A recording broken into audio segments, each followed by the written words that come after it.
As the UK recovers from a weekend of protests, riots and right-wing thuggery, the Mayor of London, Sadiq Khan, has raised concerns about his safety as a Muslim politician.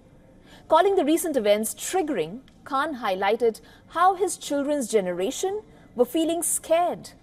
Now, his statement came as the police warned that the riots were not over yet, with more disorder expected over the weekend. UK Prime Minister Keir Starmer told an emergency Cobra meeting that the police needed to be on high alert. Over 6,000 members of the specialist police have been put on standby across England to deal with the potential flashpoint. Now, in the past 2 days, Britain has seen an unexpected shift in anti-racism protesters that have taken to the streets in large numbers, overshadowing the anticipated far-right demonstrations. Now, with only a handful of arrests made, the rallies in London, Birmingham, Bristol, Liverpool and Newcastle have passed off rather peacefully. In total, however, more than 400 arrests have been made in relation to the riots. These riots were sparked by the disinformation that accused in the fatal stabbing of the 3 girls in Southport was a Muslim immigrant.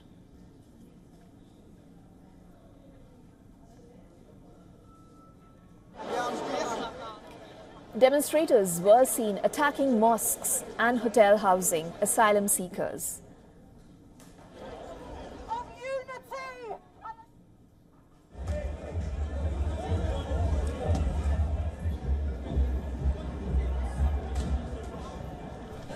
Robert Jenrick, a candidate to replace Rishi Sunak as the Conservative Party leader, called on the police to arrest anyone who shouted Allahu Akbar. With permission, Mr. Speaker, I want to make a statement on housing. I am therefore today making an exceptional intervention on behalf of the government and providing certainty. For more on this, we are now being joined by our correspondent John Bever, who is joining us live from Bristol. John, let me first begin with what we just spoke about. The Mayor of London, who is from the ruling Labour Party, has expressed concerns about his safety, being a Muslim politician. On the other hand, Robert Jenrick, a candidate to replace Sunak as the Tories leader, has called on the police to arrest anyone who shouts Allahu Akbar. Now, with UK's politics showing rather peculiar trends in the last few years, how is this statement getting perceived there? What is this reflective of? Well, I think this really highlights the division that we have in Britain at the moment and the problem.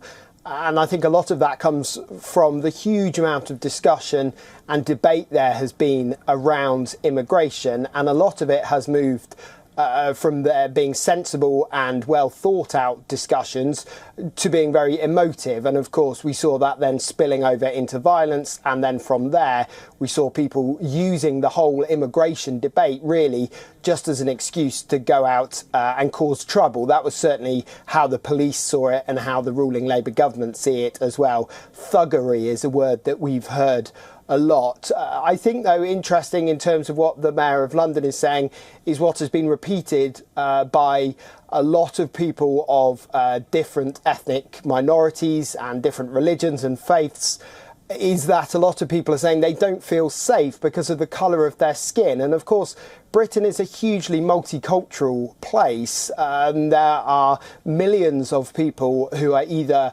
from a foreign country or have heritage from a foreign country. So the fact we are in that situation, I think, highlights just how serious these riots have been, this unrest has been. But as you pointed out, what we've now seen as well is these counter-protesters, people coming out to say how they value immigration and how a multicultural Britain is the Britain that they want. So I think there is some hope there that this is something that's being fixed. But when we have high-level politicians saying very opposite things, well, I think that just highlights the division that we have in this country at the moment. John, talking about the original nature of the protests, now, would you say this is somewhat also reflective of what we saw in the European elections, where there is certainly a leaning towards the far right increasing in the United Kingdom as well? Well, I think you could argue that in terms of a minority of people, but of course we have had the Labour government, who are much more left-wing than the previous Conservative government. They've just won an absolute landslide. So in terms of the national mood, then I think the country itself has lent quite a long way to the left. Of course, the Labour government, an absolute dominant victory in the general election just last month. So I think in terms of that slide to the right, no, that's not the case nationally at all. If anything, Britain is the outlier across the European continent more widely in terms of this shift to the left. We've seen in places like France a shift to the right. We're hearing that Austria might go that way in an election later this year.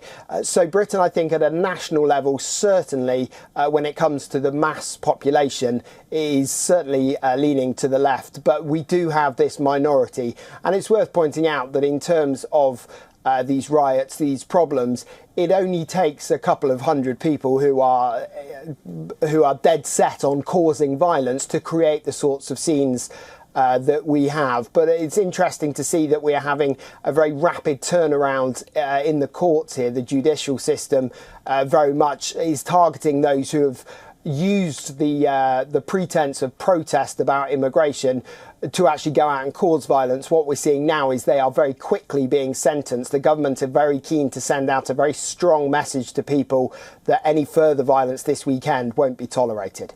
Right. John, while Britain voted for other pressing issues as well, like unemployment and economy in the country, they did attach more importance to that. And of course, the elections were more reflective of that. And you're very right in saying that the mood of the country is somewhat reflected in these protests on a minor level as well. But certainly there is some reflection of what we have been seeing in the rest of the world. Thank you so much, John, for joining us on the broadcast today. For all the latest news, download the WION app and subscribe to our YouTube channel.